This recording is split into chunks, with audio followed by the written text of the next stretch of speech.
People say that money is the root of all evil and it doesn't grow on trees. The more you make, the more you spend. It's a human reality.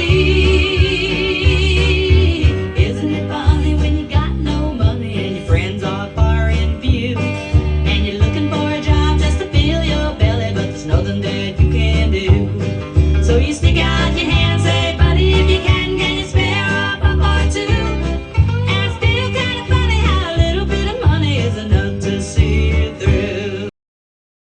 By the time I'm working on this album and we get it done, I'm managing an apartment building.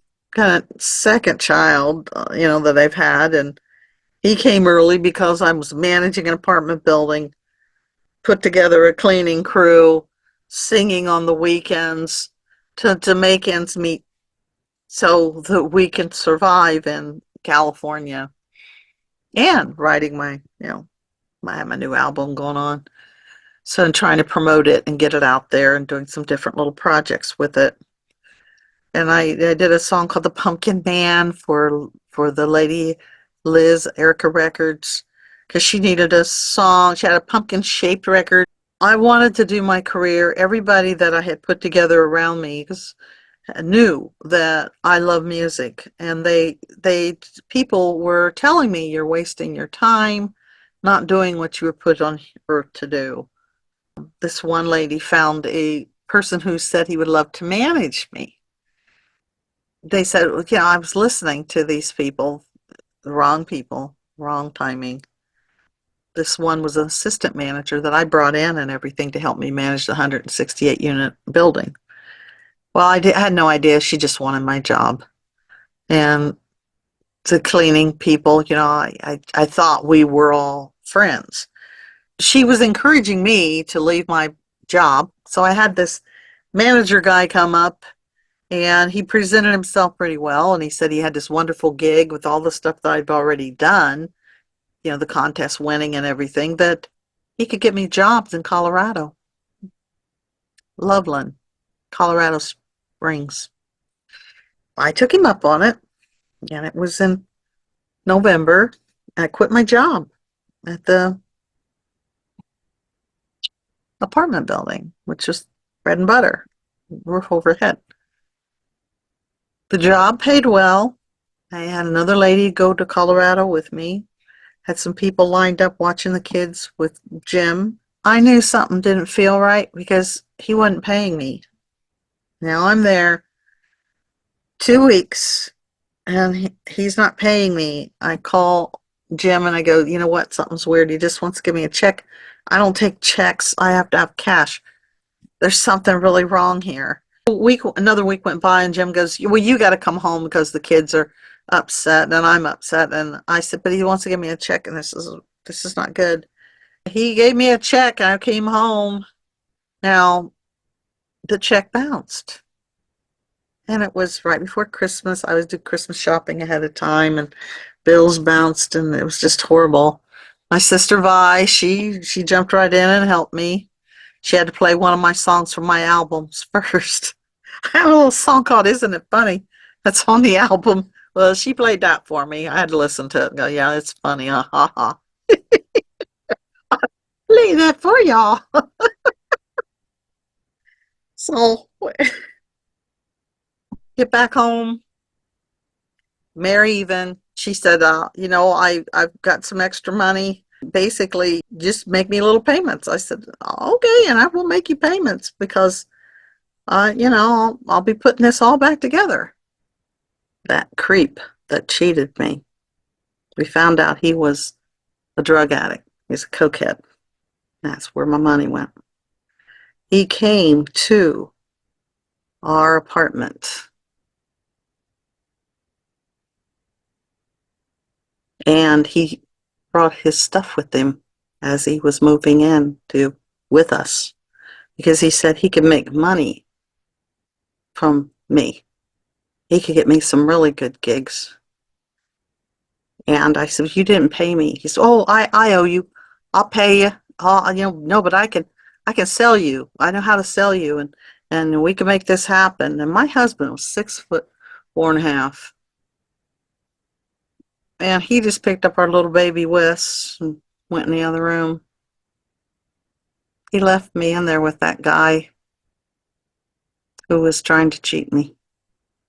So the lady who had helped me in Colorado, who went with me, I called her up, went in another room, and I called her and I said, I need your help. I said, I need you to take me and this creep. I need you to take us to Shoney's to eat. You know, we're going to have a meeting. And when we have this meeting, I want you to go back to our apartment. I want you to get pictures, whatever he's left there, the driver's license and all of that.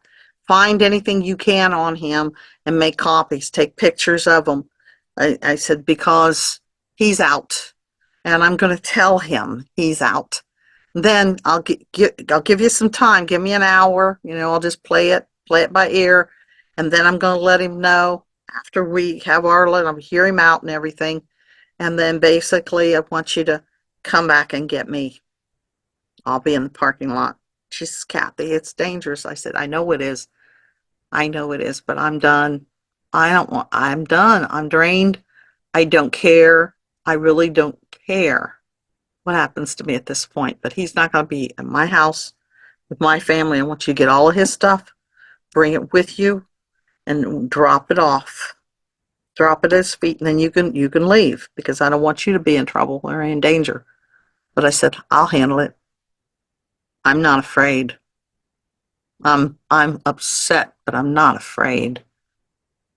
And we did that. And I remember we ate, and then when it was time to tell him and everything, when Debbie dropped his stuff off, he looked at me and he reared his fist back. He was going to hit me. And I said, give it your best shot, buddy, because I don't care. It's over. You're done. You're done. You hurt me. You hurt my family. And we're done. There's nothing more you could do to me that wouldn't hurt me, and you're already done. You did it already. So we got through Christmas, and it was New Year's Eve.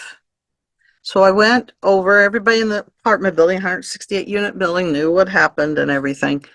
I go to the lady who was my assistant, who's now the manager. I asked her, I said, you know, I need a job.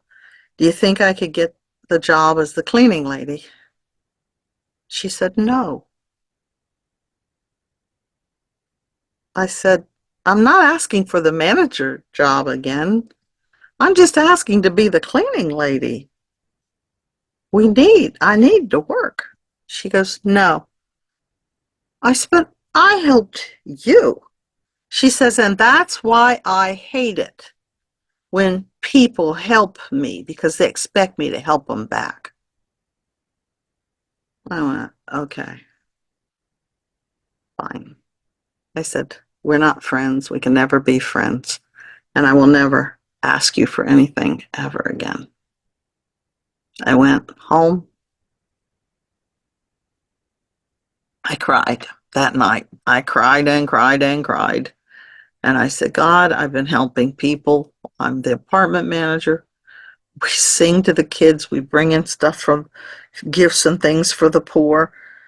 So then we don't want the people to know that they're poor. The kids don't. Make sure everybody gets something for Christmas. I put it in a back room. I've been doing a lot of things, and writing and music, and just caring about everybody and treating everybody the way I want to be treated. And I want somebody to take care of me now. I've been taking care of everybody I want to be taken care of. Whatever was the feelings that patched Jim and I together that helped us, because we were okay on the road because the guys would act like a bunch of big kids. But when it come to being not to grow up and taking responsibility, taking extra work if you could and would, and just to help and do extra things, he would not do it. He refused, totally refused. He just wanted to remain a kid.